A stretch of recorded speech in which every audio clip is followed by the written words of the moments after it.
zvimakwandizvo handida kuti munonditemerawo. Mama, umuntu futi. Mama munoziva ndo zvinhu zvatakatiza futi kumusha izvozvizvi. Tikati takuya kunoko kutauni kunoko. Yes. Tikafuta kusangana funo kumunda. Izvo zvimokona mama nditumvura mvura tiri kuita reinu tu. Izvi ndinoreacta mama. Haidi izvozvo mama. Anditi kumunda ndokuti tidye. Mama izvi ndambowa nguva iyo. Saka tauya nezvimakati kuti mumboitawo mazuva muchidye. Mabvane. Kumushaka. Unorima kumushaka. isatina nako. Wete zveunongo zvakunoita muno. Naye baba na mai. Ya. Weda mambo yona iri kwambabva. Teona. Mawisisa weda. Vana vechikoro masangana navo. Alright. Chinitsangu dai. Nedhufu ndiri mwana wa Susan. Mwana wa Merenziya. Mwana wa Taona. Handiti? Vose ndinawo panapa. Kana muchiwana makabeji aya, muchitadza kuya namabhuku, matakikavha, mapeni, mapenzura neschool fees. Ndichoudzachi mari isakautsiremba inoyo. Marojere mari yati murisa muri kudya nemukadzi wako. Pasina zvamuri. Makaita inclusive. Hakuna izvozvo. Handisi paya makapuwa dhishi, makandipeya munda, makaramba kupa baba mukuru, makaramba kupa baba munini, makapa inini, makati ndini kanda baba wenu. Saka ndini kanda kutotonga pano. Tofi yako. Imini makafa imini. Anosari leto pano ndiyani. Iwe. Saka yeya urikuda kuti ndife. Urikuda kuti ndife handiti. Muchemberi magara muchangofa, ini changofawo futi. Saka imimi obviously ndimuchatama. Ini handisi ndoshanda mapassport. Sauti uyu anopengero. Anopenga. Girlfriend yeshamwari yaBlazi wangu. Sisi vake ndo vane murume ane shamwari ina sekuru vane mwana anoshanda kumapassport. Ipapo mama zvotondibata bata ndatofunga kana kusiya mukadzi wake.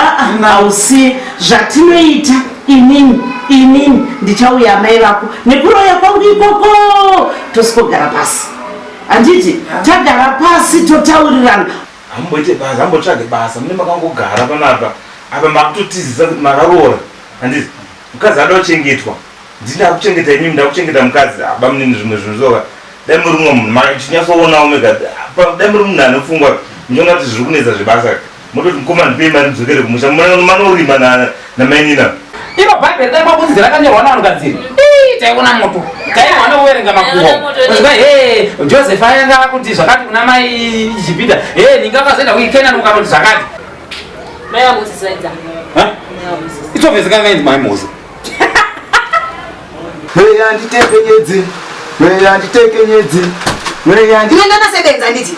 Unotononge dzangu dzinokwana dzinotenderera. Kuwacha. Handisi kutaura nyaya yekuwacha ini. Unoona kunge ndini ndinopenga ndini handiti. Unoona kunge ndini ndinopenga booster. Ndinokuseleka. Unondijairi. Unondirwadzisa zvokuita. Unondinyatsisa. Selekta one. Unondinyatsisa kuza uyakuno. Famba uyakuno.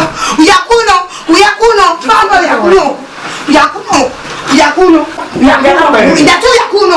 Famba iwe famba shamani. Yakuno usabate yakuno famba yakuno.